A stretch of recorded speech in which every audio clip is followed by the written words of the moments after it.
नमस्कार दोस्तों, Nalanda educational channel में आप सभी का स्वागत है। आज की इस वीडियो में हम भारतीय इतिहास से संदर्भित कुछ प्रश्नों को प्रेषित करेंगे।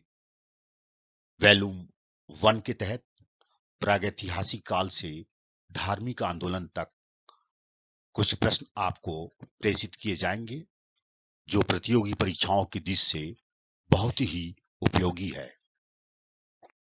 प्रश्न संख्या 1, भारत में पाषाणकालीन सभ्यता की खोज किसने की थी? तो इसका सही उत्तर है रॉबर्ट ब्रूस फूटे। 1863 में पल्लवरम में, जो मद्रास के निकट है। मानव सभ्यता की दृष्टि से पाषाण काल को आरंभिक काल माना जाता है। अगला प्रश्न है, भारत में मानव के प्राचीनतम अस्तित्व का संकेत किस काल में मिले पत्थर के औजारों से मिलता है? तो इसका सही उत्तर है दूसरे हिमावर्तन काल में। इसका काल 2.5 लाख ईसा पूर्व रखा जा सकता है। अगला प्रश्न है, किस काल में पश्चिम भारत में मृतक को अस्थि कलश में रखकर अपने फर्श के अंदर उत्तर दक्षिण दिशा में गाड़ते थे? तो इसका सही उत्तर है ताम्र पाषाण काल में। ध्यान रहे, दक्षिण भारत में शव को पूर्व पश्चिम दिशा में गाड़ते थे। नवपाषाण काल के बाद यह युग आया। मानव जीवन में सर्वप्रथम तांबा धातु का प्रयोग किया गया। इस काल में लोग केवल झूम खेती ही कर पाते थे। इस काल में जोरवे संस्कृति था। इस संस्कृति के 200 स्थलों महाराष्ट्र में गोदावरी घाटी का डैमाबाद सबसे बड़ा था। यहाँ से बड़ी मात्रा में कांसे की वस्तुएं मिली हैं, जिनमें से कुछ पर हड़प्पा सभ्यता का प्रभाव था। आहार संस्कृति राजस्थान की बनास घाटी में स्थित थी। इसकी राजधानी गिलुंद थी। आहार का पुराना नाम तंबावती था। वहां व्यापक तौर पर काले लाल रंग के मृदभांड का प्रयोग होता था।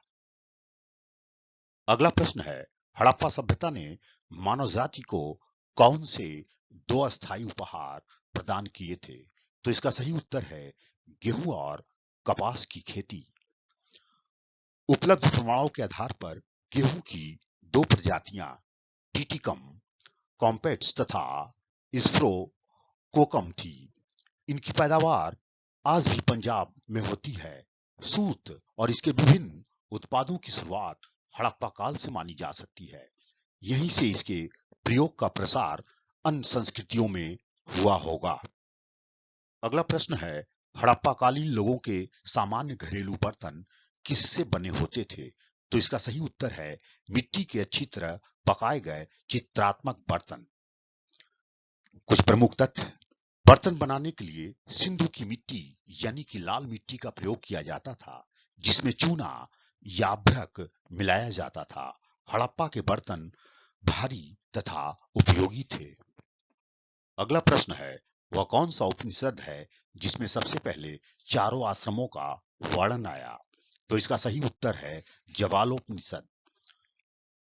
3 आश्रमों का सर्वप्रथम वर्णन छांदोग्य उपनिषद में मिलता है। याज्ञवल्क्य गार्गी संवाद का उल्लेख बृहदारण्यक उपनिषद में मिलता है। अगला प्रश्न है, भारतीय ऐतिहासिक कथाओं का सबसे अच्छा क्रमबद्ध विवरण किसमें मिलता है? तो इसका सही उत्तर है पुराणों में। कुछ प्रमुख तथ्य, पुराण ग्रंथ वेदों या श्रुतियों के अंग नहीं थे। वैदिक साहित्य को सुविधानुसार 4 भागों में बांटा जा सकता है। पहला वेदों की संहिताएं, दूसरा ब्राह्मण ग्रंथ, तीसरा आर्यनक ग्रंथ और चौथा उपनिषद। पुराणों के रचयिता लोमहर्ष अथवा उनके पुत्र उग्रश्रवा माने जाते हैं। पुराणों की संख्या 18 है। अगला प्रश्न है, निम्न में से किस वेद की रचना गद्य एवं पद्य दोनों में की गई है? तो इसका सही उत्तर है यजुर्वेद। यजुर्वेद में यज्ञों के मंत्रों का संग्रह है और इनका प्रयोग अर्धवर्यु नामक पुरोहित किया करता था। यजुर्वेद का कार्यक्षेत्र कुरु पांचाल है। यजुर्वेद के 2 भेद हैं, कृष्ण और शुक्ल। कृष्ण यजुर्वेद में मंत्रों का संग्रह है। शुक्ल में छंदोबद्ध मंत्रों के साथ गद्यात्मक भाग भी है। ऋग्वैदिक काल में ऋग्वेद, सामवेद, यजुर्वेद की रचना हुई।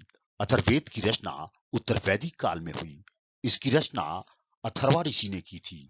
इसमें जादू टोने तथा अनेक प्रकार की औषधियों का वर्णन है। उपनिषद की रचना इसी काल में हुई थी, जिसका विषय वस्तु ज्ञान दर्शन है। अगला प्रश्न है, वैष्णव धर्म के विषय में प्रारंभिक जानकारी निम्न में किससे मिलती है? तो इसका सही उत्तर है उपनिषदों से, जिसका निर्माण 6ठी शताब्दी ईसा पूर्व के आसपास हुआ था। इसका विकास भागवत धर्म से हुआ। वासुदेव द्वारा प्रतिपादित यह धर्म व्यक्तिगत उपासना को महत्व देता है। इस संप्रदाय का उदय ब्राह्मण धर्म के जटिल कर्मकांड एवं यज्ञीय व्यवस्था के विरुद्ध प्रतिक्रिया स्वरूप हुआ। महाभारत काल में कृष्ण का तादात्म्य विष्णु से कर दिए जाने के कारण भागवत धर्म वैष्णव धर्म भी कहलाया। वासुदेव कृष्ण का सर्वप्रथम उल्लेख छांदोग्य उपनिषद में देवकी के पुत्र एवं भांगीरस के शिष्य के रूप में है। जैन धर्म उत्तराध्ययन सूत्र में वासुदेव यानी कि केशव का संबंध जैन तीर्थकर अरिष्टनेमी के साथ बताया गया है। मेगास्थनीज ने कृष्ण का हिराक्लीज नाम से उल्लेख किया है। इस धर्म का प्रमुख केंद्र मथुरा था। गुप्त काल में यह धर्म अपने चरमोत्कर्ष पर था। अवतारवाद का सर्वप्रथम उल्लेख श्रीमद् भागवत गीता में मिलता है। विष्णु के 10 अवतारों का उल्लेख मत्स्य पुराण में मिलता है। दक्षिण भारत तमिल भूमि में भागवत आंदोलन का प्रसार 12 अलवारों द्वारा किया गया था। अगला प्रश्न है, भारत का सबसे पुराना दर्शन निम्न में कौन सा है? तो इसका सही उत्तर है सांख्य दर्शन। सांख्य दर्शन के प्रतिपादक कपिल थे। उनकी पुस्तक का नाम सांख्य सूत्र है। योग दर्शन के प्रतिपादक पातंजलि थे। इनकी पुस्तक का नाम योग सूत्र है। न्याय दर्शन के प्रतिपादक गौतम थे। इनकी पुस्तक का नाम न्याय सूत्र है। न्याय दर्शन द्वारा ही तर्कशास्त्र का विकास हुआ था। वैशेषिक दर्शन के प्रतिपादक कणाद थे। इन्होंने वैशेषिक सूत्र की रचना की थी। इस दर्शन में परमाणुवाद स्थापना की। वैशेषिक दर्शन से ही भारत में भौतिक शास्त्र का विकास हुआ है। मीमांसा दर्शन के प्रतिपादक जैमिनी थे। इन्होंने मीमांसा सूत्र नामक ग्रंथ की रचना की। इस दर्शन का मुख्य लक्ष्य स्वर्ग और मोक्ष की प्राप्ति है। वेदांत दर्शन के प्रतिपादक वादनारायण थे। उनकी पुस्तक का नाम ब्रह्मसूत्र है। इस दर्शन में ब्रह्म को परम सत्य माना गया है। अगला प्रश्न है, अष्टाध्यायी की रचना निम्न में किसने की थी? तो इसका सही उत्तर है पाणिनि ने। वासुदेव की पूजा का सर्वप्रथम उल्लेख पाणिनि की अष्टाध्यायी से मिलता है। इसका उल्लेख ईसा पूर्व 5वीं शताब्दी में हुआ था। अगला प्रश्न है, कुमार संभवन निम्न में किसकी रचना है? तो इसका उत्तर है राजशेखर, शूद्रक, कालिदास, बाणभट्ट। इनमें से जो सही उत्तर है वह है कालिदास, क्योंकि बाणभट्ट ने हर्षचरित और राजशेखर ने काव्य मीमांसा तथा शूद्रक ने मृच्छ कटिकम यानी कि मिट्टी की खिलौना गाड़ी की रचना की थी। शैव धर्म में शिव और शक्ति के सम्मिलित रूप अर्धनारीश्वर की संकल्पना गुप्त काल में हुआ। गुप्त काल में ही त्रिमूर्ति पूजा आरंभ हुई, जिसके अंतर्गत ब्रह्मा यानी कि जनक, विष्णु पालक एवं महेश या शिव संहारक की पूजा की जाती थी। अगला प्रश्न है, लकुलिस जो गुजरात के थे, उन्होंने किस धर्म का संस्थापना किया था? तो इसका सही उत्तर है शैव धर्म। लकुलिस ने पाशुपत संप्रदाय की स्थापना की, जो शैव मत का सबसे पुराना संप्रदाय है। इन्हें शिव के 18 अवतारों में से एक माना जाता है। वैसे तो शिव का पूजा अप्रत्यक्ष प्रमाण सिंधु सभ्यता में मिलता है, परंतु प्रत्यक्ष रूप से शैव धर्म उपनिषदोत्तर काल यानी उत्तर उपनिषद काल में सामने आया, जब शिव की पहचान आतंकित करने वाले वैदिक देवता रुद्र के साथ की गई। कुछ पुराणों में संपूर्ण सृष्टि की पहचान शिव के साथ उनके 5 रूपों तत्पुरुष, नामदेव या वामदेव, अघोरी या अघोरेश, साध्यजात तथा ईशान के माध्यम से देखा गया है। शिव के 5 रूपों को पांचों दिशाओं यानी 4 दिशाएं एवं ऊंचाई के रूप में संपूर्ण विस्तार का स्वामी बताया गया है। गुप्त काल में शिव प्रतिमा विष्णु के साथ हरिहर तथा पार्वती के साथ अर्धनारीश्वर के रूप में बनी। मेगास्थनीज ने शिव का उल्लेख डायनुसियस नाम से किया है। अगला प्रश्न है, वह कौन सा शैव संप्रदाय था जिसमें 5 तत्व मधु, मांस, मैथुन, मत्स्य एवं मदिरा का काफी महत्व था? तो इसका सही उत्तर है कापालिक या कालामुख संप्रदाय। तंत्र मंत्र एवं नरबली को महत्व मिला।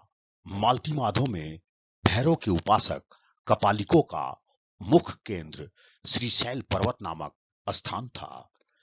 लिंगायत या वीरशैव, अल्लभ प्रभु एवं उनके शिष्य वसवराज ने 12वीं सदी में इसका प्रवर्तन किया। यह दक्षिण भारत में प्रचलित था। नाथ संप्रदाय, इसके संस्थापक मत्स्येंद्र नाथ थे तथा इसका प्रचार गोरखनाथ ने किया। कश्मीरी शैव, वसुगुप्त ने इसका प्रवर्तन किया। इसकी 2 शाखाएं हैं, स्पंद शास्त्र और प्रत्यय विज्ञान शास्त्र। इसके संस्थापक सोमानंद थे। अगला प्रश्न है, वह कौन सा संप्रदाय है जिसमें स्त्री को सर्वशक्तिशाली एवं विश्वजननी माना गया है? तो इसका सही उत्तर है शाक्त धर्म। इसमें दुर्गा को सबसे महत्वपूर्ण स्थान प्राप्त है। इनकी उपासना कुमारी, काली, उमा, चंडी आदि के रूपों में की जाती है। दुर्गा सप्तशती पाठ का उल्लेख मार्कंडेय पुराण में मिलता है।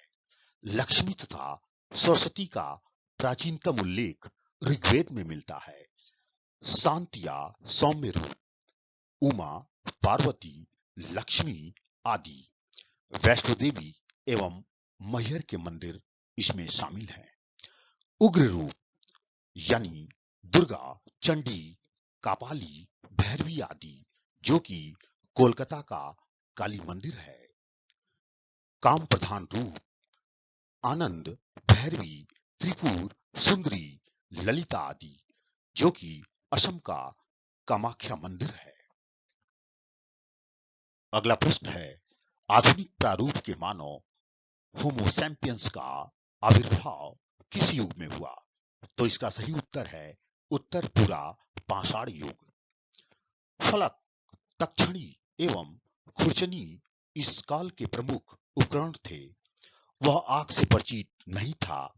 इस काल की प्रयागराज के लोहदा से एक अस्थि निर्मित मार्च देवी की मूर्ति मिली है तथा भीमबेटका मध्य प्रदेश से गुफा चित्रकारी का साक्ष्य मिला है। अगला प्रश्न है, किन प्रमाणों के आधार पर यह कहा जा सकता है कि अधिकांश हिमयुग आरंभिक पुरापाषाण युग में ही व्यतीत हुआ? तो इसका सही उत्तर है कुल्हाड़ी या हस्त कुठार, हैंड एक्स, क्लीवर और गणासा का उपयोग। निम्न पुरापाषाण काल में 2 प्रमुख संस्कृतियां थी। पहली चौपर चापिंग पेबल संस्कृति, जो सिंधु की सहायक नदी सोहन नदी घाटी अब पाकिस्तान के पंजाब प्रांत में है में विकसित होने के कारण सोहन संस्कृति भी कहलाती है। एवं दूसरी हैंडेक्स संस्कृति, जो मद्रास के समीप पाई गई है।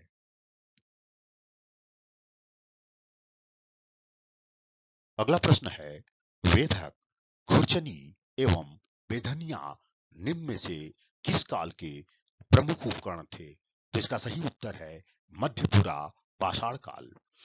नर्मदा एवं तुंगभद्रा घाटी, नेवासा, भीमबेटका, बांकुरा, पुरुलिया, पश्चिम बंगाल एवं राजस्थान के मरुस्थलों से इसके अवशेष मिले हैं। यह नियंडरथाल मानव का युग था। फलकों की अधिकता के कारण इस काल को फलक संस्कृत के नाम से भी जाना जाता है। अगला प्रश्न है मध्य पाषाण काल, जिसे शिकार एवं पशुपालन युग भी कहा जाता है, की प्रमुख विशेषता निम्न में क्या है? तो इसका सही उत्तर है लघु पाषाण उपकरण माइक्रोलिय। ये क्वार्टजाइट के स्थान पर एगेट, जैस्वर, चर्ट जैसे पत्थरों से बने थे। इस काल में मनुष्य अस्थायी रहना आरंभ कर दिया था। ध्यान रहे, अस्थायी रहना आरंभ कर दिया था। मानव अस्थिपंजर की प्राप्ति सर्वप्रथम इसी काल में मिलती है। अगला प्रश्न है कृषि कार्य, पशुपालन, औजारों पर पॉलिश, मृदभांड निर्माण आदि किसकी प्रमुख विशेषताएं हैं? तो इसका सही उत्तर है नवपाषाण काल। इस काल को अन्न उत्पादन युग भी कहा जाता है। विश्व के संदर्भ में नवपाषाण युग का आरंभ 9000 ईसा पूर्व में होता है, लेकिन बलूचिस्तान के मेहरगढ़ में एक ऐसी प्राचीन बस्ती यानी कि भारतीय बस्ती जो अब पाकिस्तान में है मिली है, जिसका समय 7000 ईसा पूर्व बताया गया है। इस युग के निवासियों को सबसे पहले अन्न उगाने का श्रेय जाता है। इस युग में लोग घर बनाकर अस्थायी रूप से रहना सीख गए थे। ध्यान रहे, घर बनाकर अस्थायी रूप से रहना सीख गए थे नवपाषाण काल में। ध्यान रहे, बुरजाहोम कश्मीर तथा चिरांद, छपरा, शाण बिहार में पाषाण युगीन लोग पॉलिशदार पाषाण उपकरणों के अतिरिक्त बड़ी मात्रा में हड्डियों से निर्मित उपकरणों का भी प्रयोग करते थे। बुरजाहोम कश्मीर के लोग धूसर मृदभांडों का प्रयोग करते थे। यहाँ कब्रों में पालतू कुत्ते भी अपने मालिकों के शव के साथ दफनाए जाते थे। इस काल के लोग कृषि के अतिरिक्त पशुपालन भी करते थे। वे गाय, बैल, भेड़ एवं बकरी पालते थे। मेहरगढ़ के लोग गेहूं, जौ और रुई उपजाते थे, जबकि इलाहाबाद अब प्रयागराज के पास चावल उगाने का प्रमाण मिलता है। कुंभकारी इस युग में परिलक्षित होती है। अगला प्रश्न है वह कौन सा युग था जिसमें मानव ने पत्थर के साथ साथ तांबे के हथियार का प्रयोग करना आरंभ कर दिया? तो इसका सही उत्तर है ताम्रपाषाण काल। नवपाषाण युग के बाद यह युग आया। मानव जीवन में सर्वप्रथम तांबा धातु का प्रयोग किया गया। ये लोग लेखन कला से अपरिचित थे। ध्यान रहे, इन्हें लेखन कला का ज्ञान नहीं था। इस युग को चालकोलिथिक युग भी कहा जाता है। ताम्रपाषाण कालीन लोग मुख्यतः ग्रामीण समुदाय के थे और देश के ऐसे भागों में फैले थे जहां पहाड़ी जमीन और नदियां थी। ये लोग मारुति देवी की पूजा करते थे।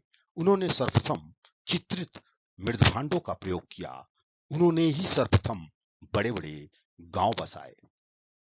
अगला प्रश्न है हड़प्पा संस्कृति की सर्वश्रेष्ठ विशेषता निम्न में कौन सी है? तो इसका सही उत्तर है प्रथम नगर नियोजन। इस सभ्यता के नगर विश्व के प्राचीनतम सुनियोजित नगर हैं। यद्यपि हड़प्पा सभ्यता के लगभग 1000 स्थलों के बारे में जानकारी प्राप्त हो चुकी है, लेकिन 6 को ही नगर माना जाता है। हड़प्पा, मोहनजोदड़ो, सिंध का चन्हूदड़ो, गुजरात का लोथल, उत्तरी राजस्थान का कलिबंगा तथा हरियाणा के हिसार जिले में स्थित वनवाली है। त्रिभुजाकार हड़प्पा संस्कृति का समूचा क्षेत्रफल 12,99,600 वर्ग किलोमीटर था, जो तत्कालीन मिस्र एवं मेसोपोटामियाई क्षेत्र से काफी अधिक था। और राजनीतिक स्थिति, पुरातात्विक साक्ष्यों के आधार पर हंटर महोदय ने यहाँ जनतांत्रिक व्यवस्था का अनुमान लगाया है। प्रशासन में पुरोहित एवं वणिक वर्ग की महत्वपूर्ण भूमिका थी। कुछ विद्वानों ने राजतंत्रात्मक शासन होने का अनुमान लगाया है। उत्तर में हड़प्पा एवं दक्षिण में मोहनजोदड़ो स्थित दो राजधानियों का अनुमान भी लगाया जाता है, क्योंकि यहां से दुर्ग के अवशेष मिले हैं।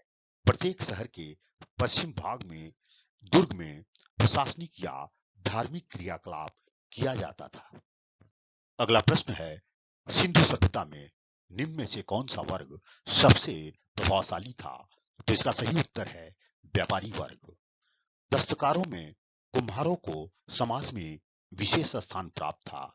योद्धा के अस्तित्व का साक्ष्य नहीं मिला है। ध्यान रहे, योद्धा के अस्तित्व का साक्ष्य अभी तक नहीं मिला है। हड़प्पा की श्रमिक बस्तियों के अवशेष यहाँ दास प्रथा का संकेत देते हैं। इस सभ्यता में शाकाहार एवं मांसाहार दोनों का प्रचलन था। सैंधव लोगों का मुख्य पेशा कृषिकार था। गेहूं और जौ प्रमुख फसलें थी। इसके अलावा मटर, सरसों, तिल आदि अन्य फसलें भी थी। इन्हें लोहे का ज्ञान नहीं था। ध्यान रहे, इन्हें लोहे का ज्ञान नहीं था। घोड़े के निश्चित साक्ष्य भी नहीं मिले हैं, यानी कि घोड़े का भी ज्ञान इन्हें बिल्कुल नहीं था। ये लेखन कला से परिचित थे, यानी कि लेखन कला में ये माहिर थे। सिंधु के लोग चपटी नाक वाले थे। भवन निर्माण में ईंट का प्रयोग होता था। हड़प्पा सभ्यता का प्रमुख उद्योग सूती वस्त्र निर्माण था। कपास की खेती सर्वप्रथम यहीं से शुरू की गई थी। अगला प्रश्न है, सिंधु सभ्यता में मुहरे बनाने में निम्न में किसका सर्वाधिक उपयोग किया गया था? तो इसका सही उत्तर है सेलखड़ी का। आमतौर पर मुहरें चौकोर होती थी, हालांकि बेलनाकार, वर्गाकार, वृत्ताकार, आयताकार भी मिली है। वर्गाकार मुहरें सर्वाधिक प्रचलित थी। मुहरों पर सर्वाधिक चित्र एक सींग वाले सांड यानी कि वृषभ की है। कुत्ते का चित्रांकन सर्वाधिक हुआ है। पक्षियों का चित्र तथा ऊंट का अंकन नहीं मिला है।